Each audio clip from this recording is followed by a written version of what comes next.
Bonjour et bienvenue sur Automobile Propre. Alors on est avec Marc Hedrich, donc c'est le directeur général de Kia Motors France pour parler un petit peu de véhicules écologiques. Donc Kia est partenaire à nouveau pour la troisième année consécutive de ce salon Ever à Monaco. Donc avec une nouveauté qui est présentée, c'est le Kia Niro plug-in hybride, mais aussi la version break de l'Optima hybride rechargeable. Est-ce que vous pourriez nous présenter rapidement ces deux modèles ? Alors, juste avant de vous présenter les deux modèles, je voudrais un peu les remettre en perspective. Aujourd'hui, 15% du volume de Kia est fait par des véhicules qui sont le full électrique, l'Optima plug-in hybride et le Niro. Donc c'est loin d'être un volume qui est négligeable et on va aller encore plus loin en annonçant ces deux nouvelles voitures.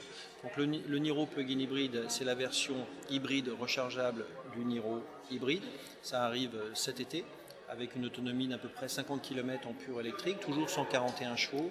La capacité du coffre n'est pas du tout impactée. Et c'est un véhicule qui sera disponible à la vente dans les concessions à partir de début septembre.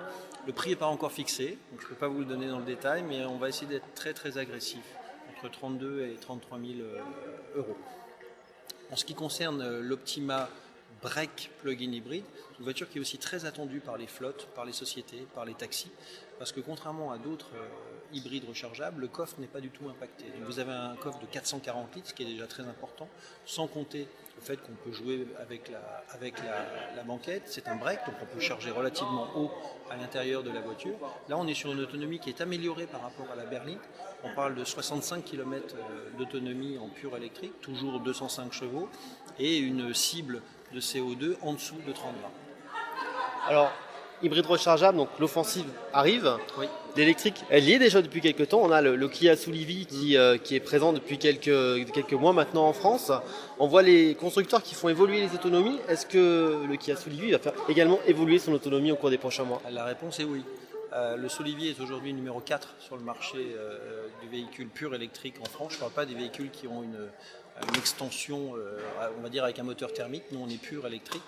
Aujourd'hui, l'autonomie est 212 km. Je peux vous annoncer que dans un mois et demi, dans les concessions, vous trouverez des Soul électriques avec 250 km d'autonomie. On y arrive en faisant évoluer la batterie qui passe de 27 kW à 30 kW.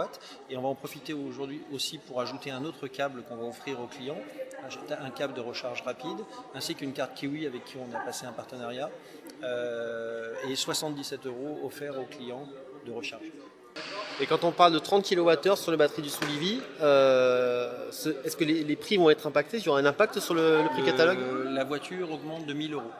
Mais 1 000 €, ça comprend l'augmentation de la capacité de la batterie, ça comprend le câble, ça comprend les cartes Kiwi, tout ça est mis ensemble dans un package à plus 1 000 €. Et est-ce que c'est une étape intermédiaire vers encore plus d'autonomie ? On voit des concurrents qui annoncent 40, 50, 60. Est-ce qu'il y a encore droit d'autres évolutions ? Pour le moment, vous savez, on fait partie des constructeurs où nous, entre l'autonomie, on va dire, mesurée dans les cycles officiels et la réalité, on descend relativement peu par rapport à d'autres concurrents que je ne citerai pas. Donc aujourd'hui, avec 250 km d'autonomie annoncée, on va descendre aux alentours de 190 à 200 km. Je pense que c'est déjà quelque chose de très bien par rapport au look de la voiture qui plaît énormément. On est le seul véhicule crossover électrique. Il ne faut pas aussi l'oublier, mais donc pour le moment, on s'arrête là. Kia, de l'hybride rechargeable, du tout électrique, mais aussi de l'hydrogène. Il y a une annonce qui a été faite là-dessus, 2020. Oui, c'est une réalité. 2020, c'est une réalité. On aura un véhicule hydrogène en série, produit en série, vendu en série. Donc un véhicule de masse, pas nécessairement des volumes en millions de voitures, mais des volumes quand même importants. Et ça, c'est prévu pour 2020.